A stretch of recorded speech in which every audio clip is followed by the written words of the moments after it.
And so that's my 2 cents or five.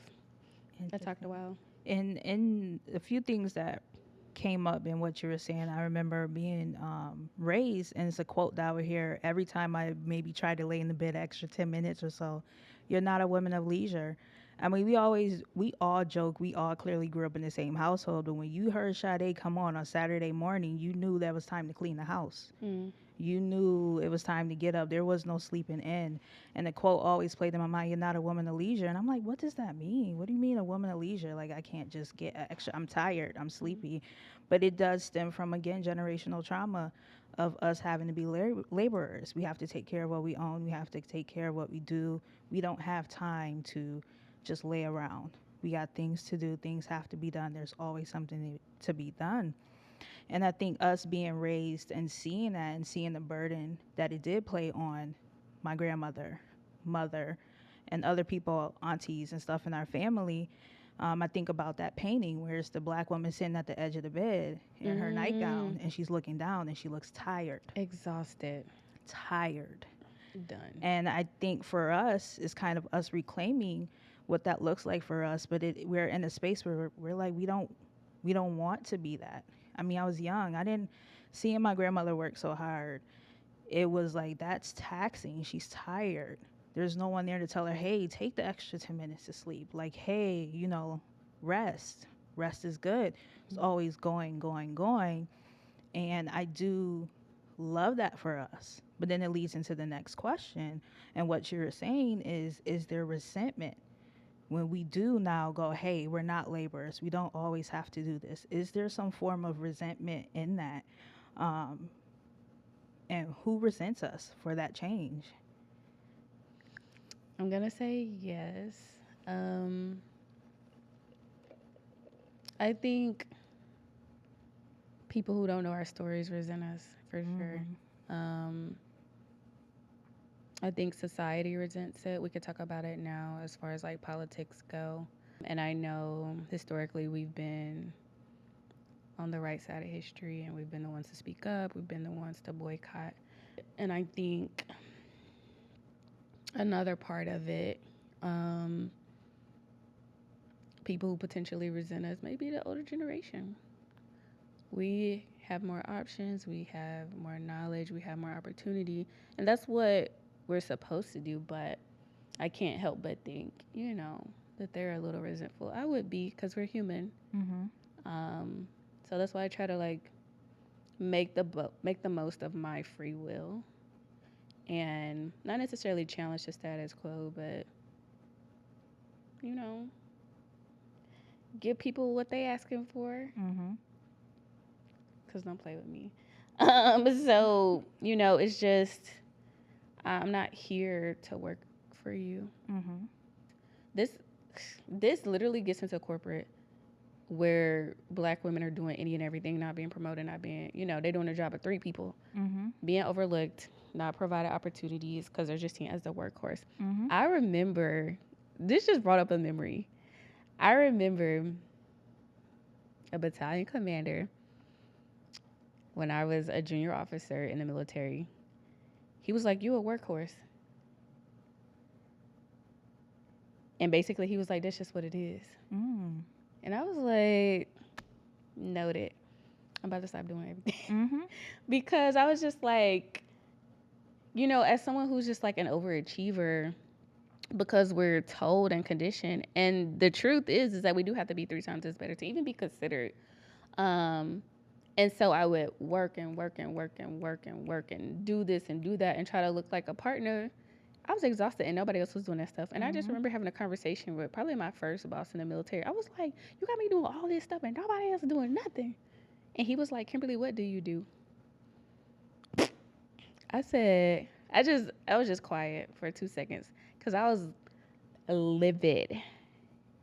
I was like, this.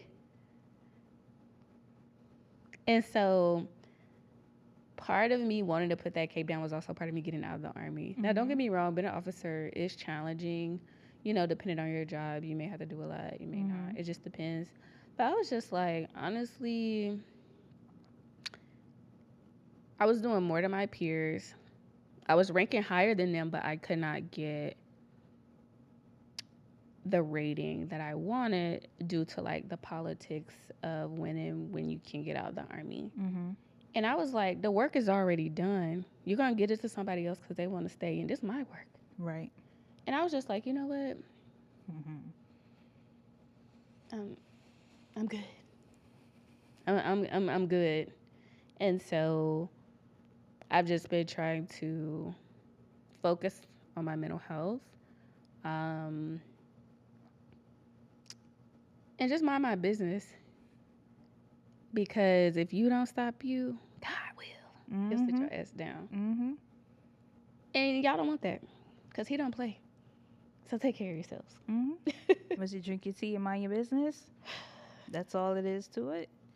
I mean, touching back on that resentment and even bringing it back to the family, there is some type of resentment, especially with generations that I see, because it also goes back to look at all this work I did for you, all this that I've done to get you to where you are, and there has to be some sort of maybe payback. Mm-hmm. From that to where, like you said, I mean, at the end of the day, it was in anything you do, and me being a mother, I'm raising my son to be better than me and then more, and to enjoy his life to the fullest with nothing in expectation from him. And I am grateful for where I am. I am grateful for even being taught those things, but the things that I've seen, it got me to where I was in my career, but now it is, and we see this happening amongst the mass right now, especially us, is we are tired, and it could be prematurely retired because we've been doing this, but it's now, like you said, there is resentment in the career world too. It's like, oh, well, you used to do this. I know what I used to do. I'm not doing it anymore. That's not my job. That's not in my job description. Mm-hmm. I mean, look at this year past, the amount of people laid off from their jobs because of the climate change in politics was majority black women. We're disposable, but yet we put in the most work. And like you said, and the resentment is everyone, because now you feel it. You feel our absence. And instead, like we always do, we take steps back and we rebuild.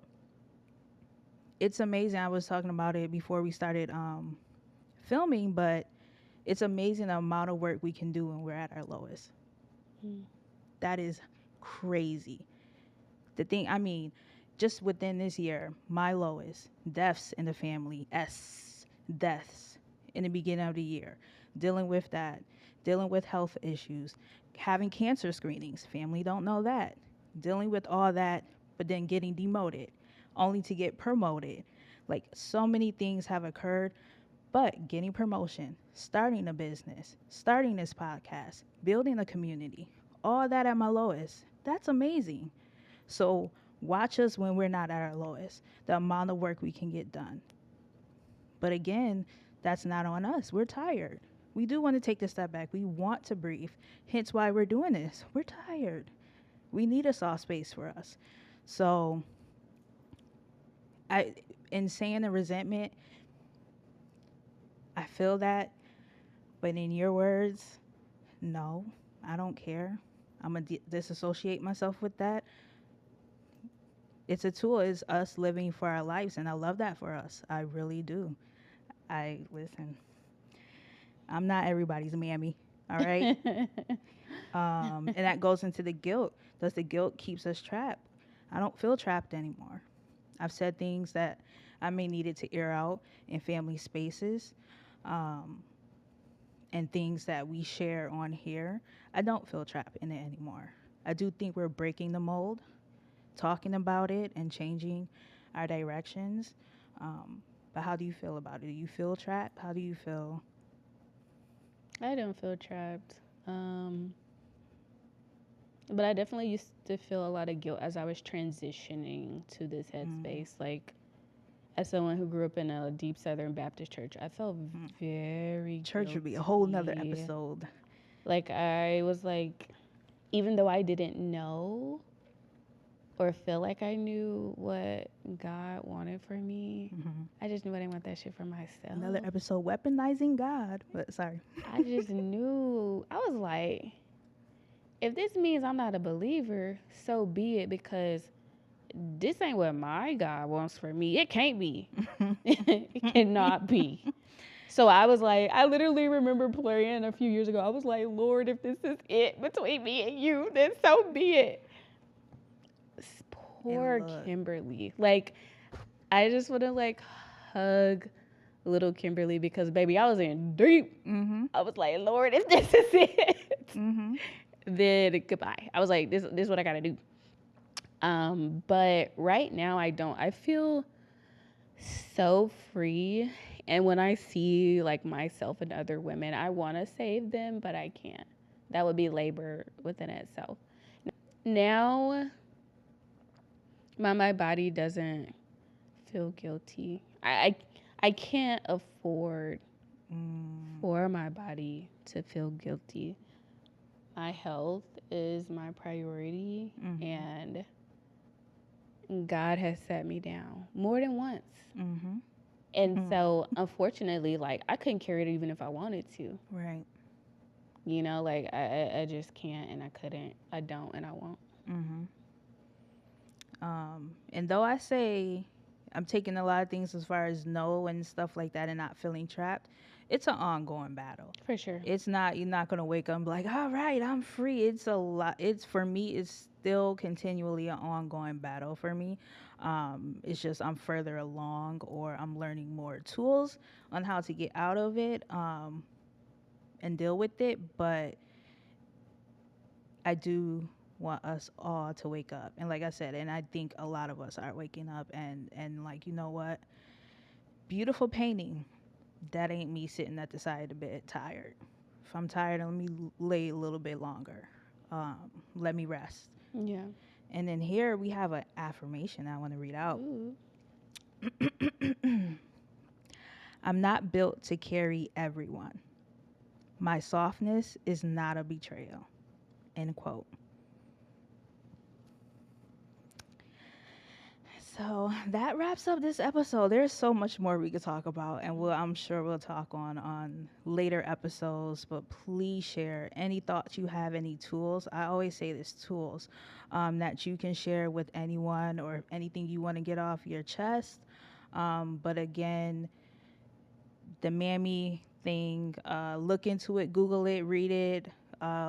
For future, we'll drop some articles and books and stuff for you, or maybe even that different world episode to fill y'all in, to know what not to be. Yeah. But yeah, so follow us on our IG, slide in our DMs, the Warm True Podcast. Email us at thewarmtruthpodcast@gmail.com. But that's our episode for today. All right, lovelies. Until next time. Bye. Bye.